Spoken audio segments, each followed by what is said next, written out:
O luxo máximo hoje é desaparecer. Enquanto a maioria já começa o dia se espremendo num ônibus com 50 pessoas, outros têm o privilégio de nunca precisar ouvir o vizinho, não cruzar com ninguém no elevador, pedir comida e não ver o entregador. Deixar anotado no aplicativo, deixe no tapete e saia sem fazer barulho, como se o cara fosse um agente secreto entregando um pendrive com segredos de Estado e não uma marmita de parmegiana. Tem gente pagando o valor de um rim para viver assim. Morar num lugar onde não se sabe o nome de quem mora do lado. E se o vizinho morrer, só vão descobrir pelo cheiro 8 dias depois. A gente chama isso de conforto, de venci na vida. Mas tem uma coisa meio feia por trás disso. A gente está organizando a vida inteira para não precisar lidar com gente. O ser humano virou o bug que a gente tenta deletar da interface, a convivência. E o mais estranho é que isso não começou com o Vale do Silício, com essa história de celular.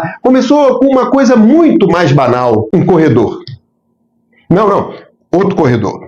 E um rei que não conseguia nem ir ao banheiro sem plateia. Luís XIV. Ele foi o mestre da vigilância carnal. E não falo dele por ser um rei famoso, mas porque ele foi o maior símbolo da vida sem paredes. Em Versalhes, a arquitetura era uma arma de controle. Luís XIV transformou a falta de privacidade numa coleira de ouro. Ele sabia que se os nobres estivessem sempre sendo vistos por ele e pelos outros, eles não teriam tempo nem intimidade para tramar uma revolução. O rei acordava e já tinha uns 50 barões dentro do quarto. Imagina você abrir o olho com aquele bafo de quem dormiu de boca aberta e ter o conde segurando sua cueca e um duque comentando que sua pele está meio pálida hoje. Isso seria muito complicado para mim. Eu não sei você, mas eu só estou acordado 30 minutos depois de estar de pé e falando.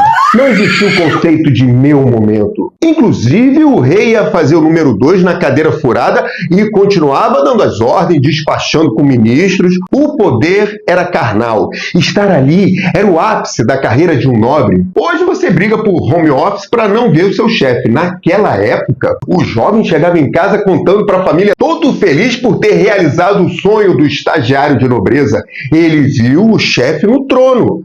Literalmente. A falta de corredor era a segurança do trono. As casas eram o que a gente chama de enfileiradas, enfilade, uma sala colada na outra. Para ir da sala para o banheiro, você atravessava o quarto de todo mundo. Você estava ali naquele romance e de repente passava um criado, opa! Mas enquanto a França de Luís XIV ainda se espremia em salas coladas, do outro lado do Canal da Mancha, na Inglaterra, de 1650, a arquitetura dava um golpe de estado silencioso. Surgia a Collishaw House, projetada por Roger Pratt. O corredor nasceu para matar o modelo de Versalhes, onde Luís XIV queria a exposição, o Novo Mundo queria o segredo. O corredor pode até ter nascido em palácios, mas ele virou obsessão da burguesia. E não é difícil entender por quê. Para o burguês, a casa não era um palco de poder, era um santuário, um lugar de controle. O corredor permitiu separar o que se quer ver do que se quer fingir que sequer existe. Em bom português, você quer comida, mas não quer ver quem cozinhou. O arquiteto Robin Evans explica que essa mudança não foi para dar conforto, foi para segregar. O corredor permitiu que o ser humano fosse tratado como uma função. O cara que traz a lenha não é mais o Jorge. Ele é a função aquecimento que passa por um tubo arquitetônico, o corredor, para você não ter que olhar para a cara dele. É o ancestral direto do seu entregador de aplicativo. A gente não quer saber se é homem, mulher ou robô. A gente trata todos como se fosse o último. O sociólogo Zygmunt Bauman chama isso de mixofobia, o pavor de se misturar. O corredor é a materialização física desse medo. O isolamento é um projeto burguês, mas no Brasil, do puxadinho, da laje, do terreno dividido pela família, a arquitetura é outra. É a arquitetura da exposição involuntária. A arquitetura do o susto. É a porta que bate, a gargalhada do ronco que atravessa o tijolo sem reboco. Tá com dinheiro, hein? Grita o vizinho.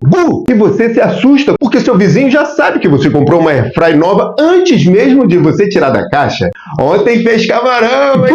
Sua vida é uma vitrine. Olha, não tem romantismo nisso, tem necessidade.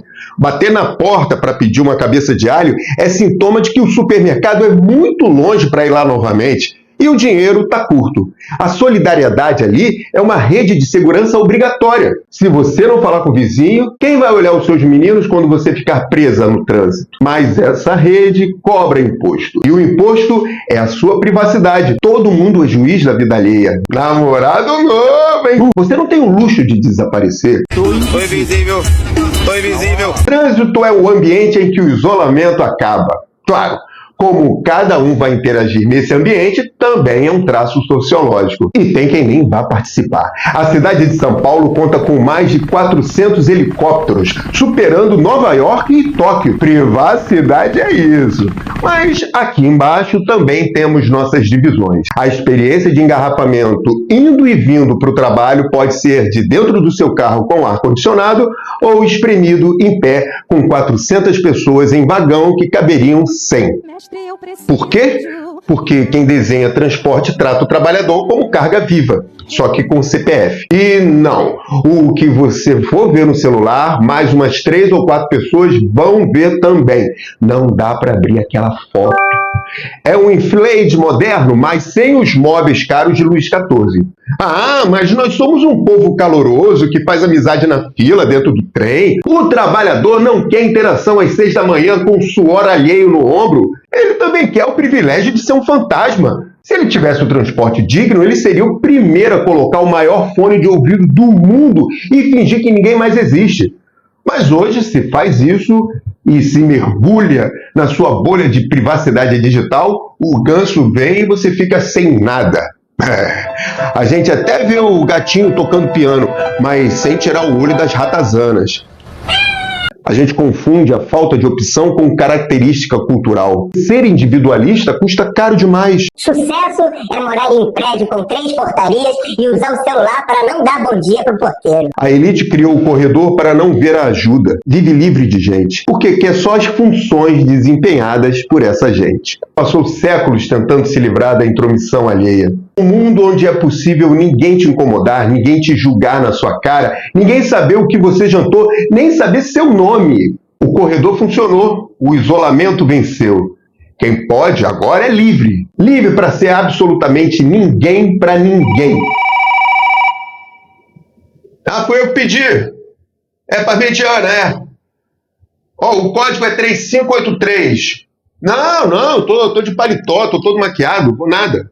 Pede para botar no elevador. E já tinha uns 50, inclusive, hoje você briga por home. O corredor sua vida é um bater na porta para pedir alho, bater na porta para pedir alho, cobra imposto.